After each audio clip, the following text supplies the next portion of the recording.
quels sont les compléments alimentaires, les vitamines, les minéraux, etc., qui sont indispensables pour avoir une énergie extraordinaire, surtout pour perdre du poids, perdre des centimètres autour de votre taille et, et surtout ne pas avoir trop de problèmes de santé quand on vieillit.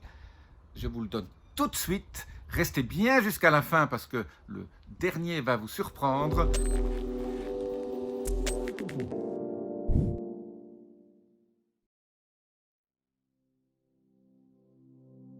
Je suis Jean-Marie Bucarlin, je suis expert en rajeunissement et longévité et j'aide ma communauté à ajouter de la vie à leurs années et des années à leur vie.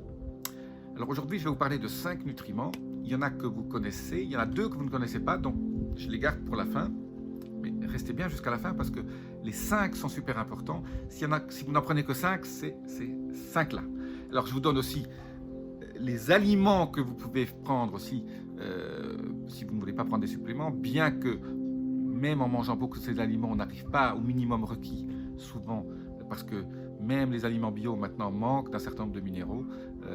Mais bon, déjà prendre des aliments bio est bien, mais je vous donne les suppléments et les types de suppléments à prendre pour éviter les problèmes, pour avoir une bonne santé et surtout avoir l'énergie que vous voulez et ça va vous aider aussi à perdre du poids. Alors le premier, j'en parle souvent, c'est la vitamine D, bien sûr. La vitamine D, c'est ce qui est indispensable à la santé de vos os, santé cardiovasculaire. Ça fait baisser l'inflammation, ça évite les dépressions. Voilà, la vitamine D, c'est comme je dis toujours, on ne peut agir que ce qu'on mesure. Donc là, il faut aller chez votre médecin quand vous faites votre check-up annuel ou biannuel. Demandez toujours de vous faire la vitamine D3. Et donc là, il faut être entre 50 et 80 nanogrammes par millilitre. N'essayez pas d'être trop au-dessus. Mais surtout, si vous êtes en dessous de 50, il faut faire quelque chose, il faut changer quelque chose. Soit vous allez plus au soleil, mais plus on vieillit, plus la peau a du mal à transformer le soleil en vitamine D3. Donc il faut supplémenter.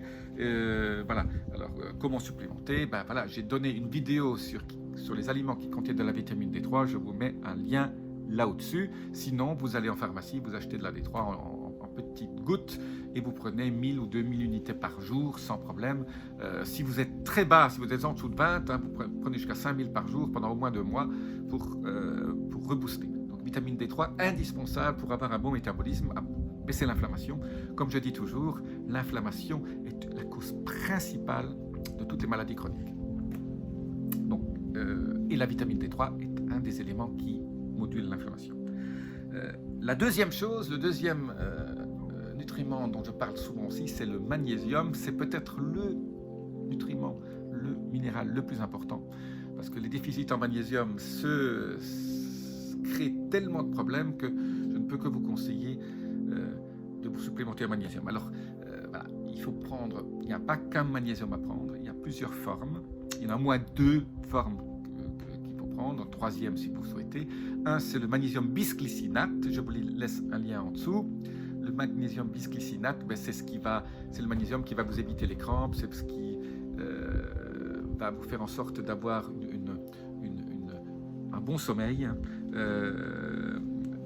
Ça va aider aussi dans tout ce qui est fabrication d'énergie, ça va vous éviter tout ce qui est, je dirais, toutes les productions enzymatiques qui ont besoin de magnésium. Il faut prendre du bisglycinate. Donc combien il faut en prendre? Il faut en prendre au moins 500 mg, mais même 1 gramme de magnésium bisglycinate, c'est déjà absolument génial. La deuxième forme qu'il faut prendre, et je vous donnerai les aliments après, c'est le taurate. Le taurate, c'est la forme du magnésium qui va servir pour votre cœur. Hein. La taurine, ça vient du muscle cardiaque, ça vient du corps, donc c'est un extrait qu'on prend des bovins pour en faire un sel qu'on appelle le taurate de magnésium, indispensable à votre tout ce qui est maladie cardiovasculaire, donc tout ce qui est un peu lié si vous avez des problèmes de rythme cardiaque, etc. Le taurate va vous aider, mais ça ne vous empêche pas qu'il faut quand même aller chez votre médecin si vous avez des problèmes cardiaques. Voilà. Mais si vous voulez prévenir tout ce genre de choses et ne pas avoir des pacemakers à la fin de votre vie, prenez le taurate. Et la troisième chose, c'est le citrate. Ça, c'est pour tout ce qui est métabolisme au niveau de l'intestin, le citrate, bah, il va lui-même aussi, la forme du citrate va alcaliniser votre intestin, mais le magnésium pour tout ce qui est intestin est absolument génial, pour votre microbiome, etc. Alors dans quoi trouve-t-on le magnésium? Dans toutes les noix, hein, surtout la courge, hein, mais le saumon, toutes ces noix, et dans beaucoup de légumes, hein, il y a du magnésium, mais pas assez, et plus assez. Alors peut-être il y a 50 ans, dans les légumes, il y avait tout ça, mais maintenant c'est un peu, compte tenu des sols et du fait qu'on a fait de l'agriculture intensive, même si c'est bio, ce n'est pas certain qu'il y ait assez de magnésium dans vos aliments. Le troisième, c'est un peu moins connu, c'est déjà la vitamine K. J'ai parlé de la vitamine K déjà dans beaucoup d'autres vidéos. Il y a la K1 et la K2. On la trouve dans le beurre. La K1, on la trouve dans tout ce qui est légumes verts. Alors pourquoi la K1 et la K2? Pourquoi la vitamine K? Là aussi, c'est indispensable au niveau de votre cœur, vos os. Hein, ça fait baisser l'hypertension et ça évite la calcification aussi dans vos artères. Et alors pour la K2, on trouve ça où? On trouve ça surtout dans ce qu'on appelle le natto, hein, la nattokinase. C'est le soja fermenté. Hein. Vous allez dans les magasins bio, vous regardez natto. Donc ça, c'est pour la K2. Aussi dans tout ce qui est jaune d'œuf et dans tout ce qui est foie d'animaux. Donc surtout, moi je privilégie toujours le foie de lapin ou le foie de poulet bio. C'est absolument génial pour avoir sa K2. Mais pour être sûr, moi je prends ce que j'appelle la vitamine K2 liposomée avec la D3. Donc si vous êtes je parlais de la D3 tout à l'heure, si vous voulez combiner les deux, il existe des suppléments qui combinent K2 et T3 sous forme liposomée, donc beaucoup plus biodisponibles. Je vous laisse un lien là, nouveau là en dessous. Alors les deux derniers, pour ceux qui sont restés jusqu'à maintenant, les deux derniers nutriments très peu connus et donc pas beaucoup de gens parlent, c'est le premier de ces deux, c'est le boron. Le boron, c'est très peu connu, en fait, ça se trouve dans beaucoup de cellules de plantes. Hein. Les cellules individuelles des plantes contiennent du boron, disons des plantes, donc des aliments, des végétaux. Et le boron est absolument indispensable pour vos os.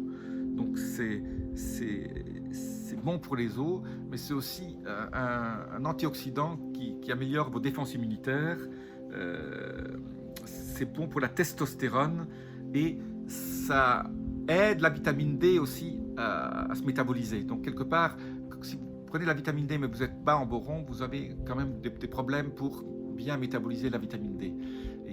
Et donc c'est pour ça qu'au niveau des os, la vitamine D aide les os, mais le boron vitamine D est bon pour la santé des os. Et vous savez, quand on vieillit, on fait de l'ostéoporose, et donc le boron est absolument indispensable là-dessous. Alors on trouve ça quoi? On trouve ça dans le cassis, on trouve ça dans les lentilles, les amandes, et alors surtout les prunes sèches, hein, les prunes séchées, les pruneaux d'Agen, voilà, tout ce qui est prunes sèches, ça c'est très riche en boron. Il en faut 3 mg par jour. Moi personnellement je n'en prends pas parce que je mange assez de lentilles et de choses comme ça, et donc je trouve que comme je mange aussi pas mal d'amandes, et alors l'amande pas tellement, l'amande c'est bien, mais surtout l'avocat contient aussi beaucoup de boron, donc moi je mange assez d'avocat. Les amandes c'est plus autre chose. L'avocat très riche en boron, mais riche. Pour moi, je pense que l'autre jour, quand je fais mes check-up complets, il y a quelques mois, j'étais bas en molybdène et je me suis supplémenté en molybdène. Donc si vous avez l'occasion un jour, mais bon, c'est pas remboursé, de faire un bilan nutritionnel de vos minéraux et vitamines, ça serait quand même sympa. C'est pas super cher non plus, mais pour ceux qui veulent aller plus loin, voilà, mettre le curseur un peu plus haut au niveau de leur santé, le boron, c'est quelque chose à tester. Et alors le dernier, bien sûr, c'est un des plus importants, c'est la glycine. C'est un acide aminé, on n'en a pas assez. La glycine, c'est méga important. Pourquoi? Parce que ça intervient dans la production de collagène. C'est un tiers de collagène, il faut de la glycine. Et donc cette glycine est quelque chose d'important. Ça intervient dans le métabolisme du glutathion, ça intervient dans votre sommeil, dans votre température corporelle, ça vous aide à vous relaxer, ça fait baisser votre taux de glycémie, donc ça fait baisser tout ce qui est problème prédiabète ou diabète. Ça équilibre la méthionine. La méthionine, c'est ce qui vous fait, quand on a trop de méthionine, on vieillit trop vite, donc la glycine équilibre la méthionine, donc ça fait aussi, ça vous évite de vieillir trop vite. Et donc cette glycine, en plus c'est pas cher. Où est-ce qu'on la trouve? Nous, à la maison, on fait 1 à 2 fois par semaine, on achète des os dans le magasin bio, ça coûte pas cher, des os où il y a encore du cartilage, et on fait une espèce de soupe avec des os et des ligaments, et ce cartilage qui reste autour, ça c'est extrêmement bon. La gélatine par exemple, tout ce qui est gélatineux là, quand vous faites ça, c'est de la glycine. On peut aussi prendre des os de poisson, des carcasses de poisson contiennent beaucoup de gélatine. Sinon, il faut se supplémenter. Vous achetez de la glycine dans votre magasin bio ou alors dans votre pharmacie. Je pense que votre pharmacien favori doit avoir de la glycine. On peut en prendre jusqu'à 10 grammes par jour, donc il ne faut pas hésiter. À 30 grammes par jour, c'est pas toxique. La glycine, méga important. Voilà. Mettez ça dans un peu d'eau ou dans votre jus de légumes, pour ceux qui prennent un jus de légumes, n'oubliez pas votre jus de légumes. Moi j'interromps mon jeûne généralement vers 14h, 13h30, 14h avec un jus de légumes. Et voilà. Et alors, si vous ne faites pas une fois par semaine votre jus votre soupe à partir des os qui crée cette gélatine absolument géniale. Alors ce qu'on fait aussi, donc vous ne buvez pas en une seule journée. Nous on met ça dans une glacière, dans un appareil à faire des glaçons, et donc on sort ça tous les jours ou tous les 2 jours. On fait fondre ça, on met un peu d'eau dedans et on boit ça. Donc c'est aussi une manière de faire de la glycine naturellement. Donc pour ceux qui sont restés jusqu'à la fin, c'est la chose la plus importante. La glycine est un des acides aminés les plus importants, mais ça se trouve que dans les ligaments et dans le cartilage. Et n'oubliez pas que votre corps est fait en grande partie aussi de collagène, et un tiers du collagène, c'est la glycine. Donc si vous manquez de glycine, aussi vous allez perdre en élasticité, vos tendons ne seront pas très bons, et vous allez apparaître plus vieux aussi. Donc mesdames, pour celles qui veulent rester belles et jeunes sans rides, la glycine. Ça évite d'acheter des crèmes très chères, c'est beaucoup plus efficace. Voilà, je vous dis à très bientôt. Appuyez sur le bouton abonnement, notification, laissez-moi vos commentaires. Dites-moi si vous avez trouvé de la glycine, combien ça coûte. Voilà. C'est pas très cher, donc ne payez pas trop cher la glycine. C'est extrêmement bénéfique pour la santé. Je vous dis à très bientôt. Namasté.